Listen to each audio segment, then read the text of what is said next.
क्योंकि तुम व्यवस्था के अधीन नहीं वरन अनुग्रह के अधीन हो। ध्यान दें, यदि आप नहीं चाहते कि एक विश्वासी के जीवन में पाप का प्रभुत्व हो और वह आपको नियंत्रित करे, जैसा कि आपके अविश्वासी जीवन में हुआ था, तो आपको कुछ बातों को पहचानने की आवश्यकता है। क्योंकि आप व्यवस्था के अधीन नहीं बल्कि अनुग्रह के अधीन हैं। व्यवस्था के अधीन न होना बल्कि अनुग्रह के अधीन होना, इससे कहीं अधिक अर्थ रखता है। ठीक है, मैं शनिवार को चर्च नहीं जाता। बहुत से लोग यही करते हैं। वे कहेंगे, ठीक है, व्यवस्था के तहत नहीं बल्कि अनुग्रह के तहत, और वे किस बारे में बात कर रहे हैं? हम मूसा के व्यवस्था के अधीन नहीं हैं। और लोग कहते हैं, भाई रिक, क्या आपको लगता है कि हमें आज 10 आज्ञाओं का पालन करना चाहिए? खैर, निश्चित रूप से आपको ऐसा करना चाहिए। समस्या यह है कि आप ऐसा नहीं करते। चूंकि आप ऐसा नहीं करते, आप किस बात पर बहस कर रहे हैं? चाहे आपको ऐसा करना चाहिए या नहीं, परमेश्वर का नियम हम में से सर्वश्रेष्ठ को भी दोषी ठहराता है। क्यों? क्योंकि हम परमेश्वर की महिमा से रहित हैं। ये ईश्वर की कृपा है जो हम में से सबसे बुरे लोगों को बचाती है। आप व्यवस्था के अधीन नहीं हैं बल्कि अनुग्रह के अधीन हैं। इसीलिए पाप का आप पर प्रभुत्व नहीं है, क्योंकि जब तक आप ऐसा करने का प्रयास करते रहेंगे। व्यवस्था एक प्रदर्शन आधारित स्वीकृति कार्यक्रम है, और जब तक आप ऐसा करने का प्रयास करते रहेंगे, आप असफल होते रहेंगे और पाप आपके जीवन पर हावी होता रहेगा। व्यवस्था ये कार्य निष्पादन आधारित स्वीकृति कार्यक्रम के आधार पर कार्य करता है। यदि आप निर्गमन अध्याय 15 पर जाएं, तो परमेश्वर ने इस्राएल से कहा, यदि तुम मेरी आज्ञाओं को मानोगे तो मेरी आज्ञाएं ये हैं, ये मेरे नियम हैं। यदि तुम मेरी आज्ञाओं का पालन करोगे तो यही सूत्र है, यदि हाँ तो यही मनोविज्ञान का आधुनिक सूत्र है। ओह, व्यवहारवाद की, यदि तुम आज्ञाओं का पालन करोगे तो मैं तुम्हें आशीर्वाद दूंगा, अगर तुम ऐसा नहीं करोगे तो मैं तुम्हें श्राप दे दूंगा। तो फिर आपको श्राप मिलेगा या आशीर्वाद, ये किस बात पर निर्भर करता है? आज्ञाओं का पालन करना, यदि आप इन्हें रखेंगे तो आपको आशीर्वाद मिलेगा, यदि आप ऐसा नहीं करते हैं तो आपको अभिशाप मिलेगा। इसमें समस्या गलातियों अध्याय संख्या 3 में है। गलातियों के अध्याय 3 पद संख्या 10 में भी यही बात कही गई है। गलातियों 3 का 10, जितने लोग व्यवस्था के कामों के अधीन हैं, जितने लोग व्यवस्था के कामों पर आधारित हैं, वे सब श्राप के अधीन हैं। क्योंकि लिखा है कि जो कोई सब बातों में स्थिर नहीं रहता वह शापित है। सब बातों में नहीं वरन उनमें से अधिकतर, और उनमें से 99% भी नहीं। व्यवस्था की पुस्तक में जो कुछ लिखा है उन सब का पालन करना आपको प्रदर्शन करना होगा। मित्रों, आशीर्वाद पाने के लिए आपको हर संभव प्रयास करना होगा। आप जानते हैं उसका क्या अर्थ है? इसका मतलब है कि आप अभिशाप के अधीन हैं। क्यों? क्योंकि आप ये सब नहीं करते हैं। याकूब के दूसरे अध्याय की 10वीं आयत कहती है, यदि कोई मनुष्य सारी व्यवस्था का पालन करता है परंतु एक ही बात में चूक जाता है, तो वह सब बातों में दोषी है। आप साथ चलें, आप पूरा व्यवस्था रखें। तुम किसी की हत्या नहीं करते, तुम किसी को लूटते नहीं, आप अपनी माँ और पिता के साथ अच्छा व्यवहार करें, आप शनिवार को चर्च जाते हैं, आपके पास कोई मूर्ति नहीं है, और फिर आप वहां पहुंचते हैं और अपने पड़ोसी की नई लेक्सस पर लालच करते हैं। तुम तो मरे हुए हो। दोस्त, किसी एक का दोषी बनो, इन सभी का दोषी। आप अपनी समस्या देखिए। अब सच तो यह है कि आपने ऐसा नहीं किया। तुम चोरी नहीं करोगे, तुमने वह नहीं रखा। तू झूठी गवाही न देना, तुमने वह नहीं रखा। तू व्यभिचार नहीं करेगा, तुमने वह नहीं रखा। क्या आप जानते हैं यीशु ने क्या कहा? तुम दूसरे को देखकर उसके प्रति वासना रखते हो, तुमने अपने हृदय में व्यभिचार किया है। तुम हत्या नहीं करोगे, तुमने वह नहीं रखा। क्या आप जानते हैं यूहन्ना पहले क्या कहता है? यदि आप अपने भाई से नफरत करते हैं तो आप हत्यारे हैं, और इसलिए आपने उन लोगों को भी नहीं रखा जिन्हें आप समझने की कोशिश कर रहे थे। जैसे आगे बढ़ते रहो, कहो तुमने किया, तुम्हें पकड़ लेगा और तुम्हें बस यही मिलेगा। अब यदि एक खोए हुए व्यक्ति के रूप में यह आपके लिए सत्य है, तो आप जानते हैं कि एक बचाए हुए व्यक्ति के रूप में आपके लिए क्या सत्य है। वही बात जो पौलुस कहता है कि आप पाप नहीं हैं। यहाँ पर आप पर प्रभुत्व नहीं होगा। पाप आपके जीवन को चलाएगा क्योंकि आप पापी हैं और आप इसे नियंत्रित नहीं करते। लेकिन फिर अनुग्रह है। अनुग्रह एक अलग प्रकार की प्रणाली है। दूसरी ओर, यहाँ आप व्यवस्था के अधीन नहीं हैं बल्कि अनुग्रह के अधीन हैं। अनुग्रह एक ऐसी प्रणाली है जो प्रदर्शन आधारित प्रणाली होने के बजाय मुफ्त उपहार प्रणाली है। वह कहता है कि हम उसके अनुग्रह से उस छुटकारे के द्वारा जो मसीह यीशु में है सेंट में धर्मी ठहराए जाते हैं। अनुग्रह उस बात पर आधारित है जो यीशु मसीह ने कलवरी पर आपके लिए किया। जब परमेश्वर ने हमारे प्रति अपने प्रेम की प्रशंसा इस प्रकार की कि जब हम पापी ही थे तभी मसीह हमारे लिए मरा। उपहार प्रणाली। अब कोई कहता है कि यदि यह मुफ्त उपहार है तो ये सस्ता है। नहीं, ये सस्ता नहीं है। उपहार का मतलब यह नहीं है कि यदि आप किसी को उपहार देते हैं तो इसका मतलब यह नहीं है कि उपहार सस्ता है। इसका मतलब सिर्फ इतना है कि जिस व्यक्ति को उपहार मिला उसे उसके लिए भुगतान नहीं करना पड़ा। इस उपहार के लिए परमेश्वर को ब्रह्मांड की सबसे मूल्यवान संपत्ति से हाथ धोना पड़ा। रोमियो 8:32 में वह कहता है, जब उसने अपने निज पुत्र को भी न रख छोड़ा परंतु उसे हम सब के लिए दे दिया, तो वह उसके साथ हमें और सब कुछ क्यों कर न देगा। क्योंकि पाप की मजदूरी तो मृत्यु है, परंतु परमेश्वर का वरदान हमारे प्रभु यीशु मसीह में अनंत जीवन है। देखिए, उपहार यह है कि परमेश्वर ने आपका कर्ज चुका दिया। क्यों? क्योंकि आप लगातार गड़बड़ करते रहे और आप सब कुछ नहीं कर सके।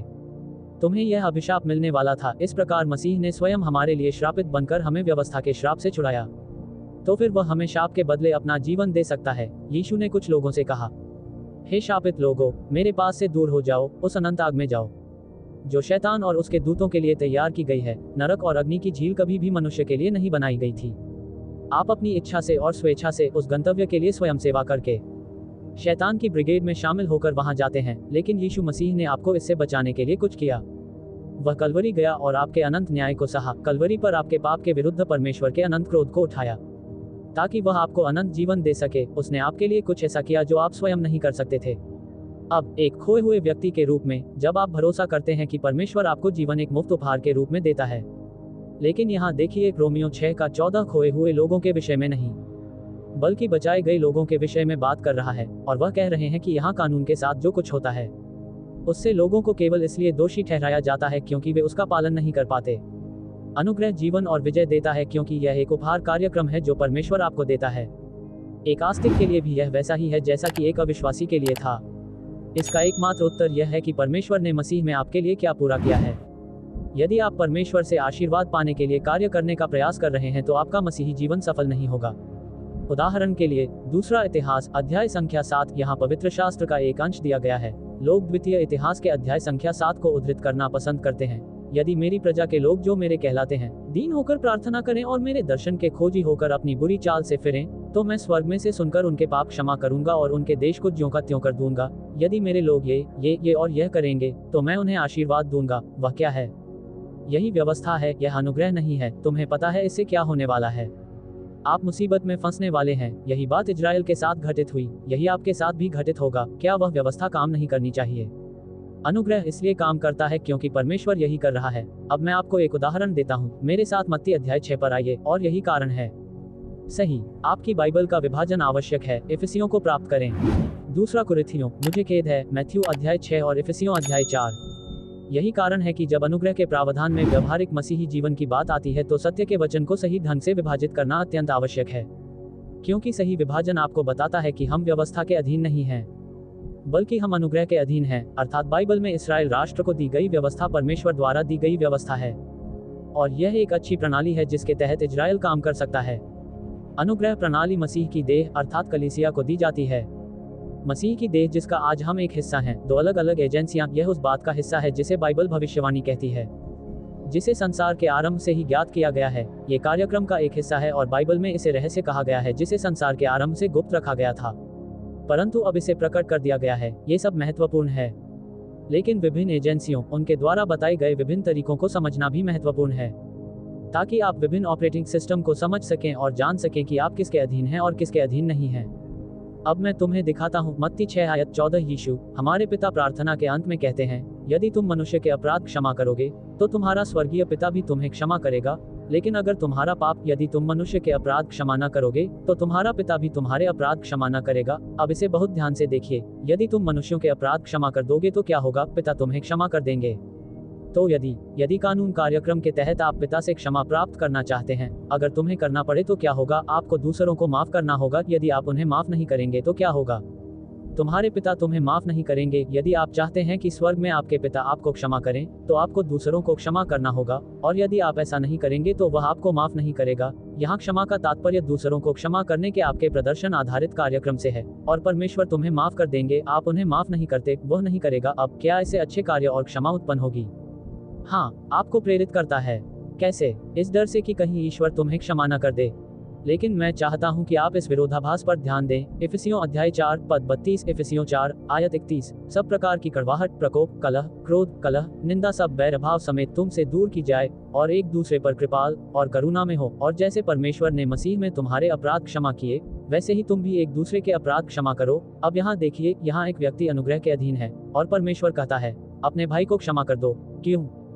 जैसे मसीह ने तुम्हें पहले ही क्षमा कर दिया है। आप जानते हैं कि क्षमा किया जाना कैसा होता है, इसलिए जाओ और दूसरों को उसी आधार पर क्षमा करो जिस आधार पर मसीह ने तुम्हें क्षमा किया है। इसलिए तुम एक दूसरे को क्षमा करो। कुलुसियों 3:13 कहता है, तुम्हें अपने भाई को क्षमा करना चाहिए क्योंकि तुम्हें पहले ही क्षमा किया जा चुका है। अब ये बात इसके विपरीत है कि यदि तुम क्षमा करोगे तो मैं तुम्हें क्षमा कर दूंगा। यदि आप नहीं करेंगे तो मैं भी नहीं करूंगा। यहाँ अनुग्रह के अंतर्गत परमेश्वर कहता है कि मैंने तुम्हें पहले ही क्षमा कर दिया है। यह एक उपहार था जो मैंने तुम्हें इसलिए दिया क्योंकि मैं तुमसे प्यार करता था। मैंने इसे खरीदा था और चाहता था कि यह तुम्हें मिले। अब उपहार खोलो और देखो कि यह क्या करता है। यह आपको जीने के लिए प्रोत्साहित करता है। समझें कि क्षमा किया जाना क्या होता है। इसलिए जाओ और दूसरों के साथ वैसा ही करो जैसा मैंने तुम्हारे साथ किया। क्यों? मेरा प्रेम तुम्हें दूसरों से प्रेम करना सिखाएगा। अब मित्रों, ये दो अलग अलग प्रणालियां हैं। एक बार एक आदमी मेरे कार्यालय में आया। वह कहते हैं, भाई जॉर्डन, मैं कुछ लोगों को माफ नहीं कर सकता। उन्होंने कहा, मैं यह नहीं कर सकता, मैं यह नहीं कर सकता, मैं यह नहीं कर सकता। मैंने कहा, मैं समझता हूँ, मैं जानता हूँ कि आप ऐसा नहीं कर सकते। देखिए, आपको परमेश्वर को स्वीकार करने के लिए कुछ करने की आवश्यकता नहीं है। यह आपके लिए सौभाग्य की बात है क्योंकि परमेश्वर ने आपको पहले ही क्षमा कर दिया है। दो अलग अलग प्रणालियां। तुम्हें पता है कि जीत कहाँ है।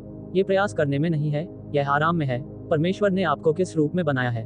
अपने बेटे में। ग्रेटिया ने आपके जीवन में अच्छे कार्यों को केवल एक अलग प्रेरणा के लिए उत्पन्न किया। मसीह का प्रेम आपको बाध्य करे। यही वह काम है जो ये बीते समय में अच्छी तरह से करेगा। हम अगले सप्ताह वापस आएंगे।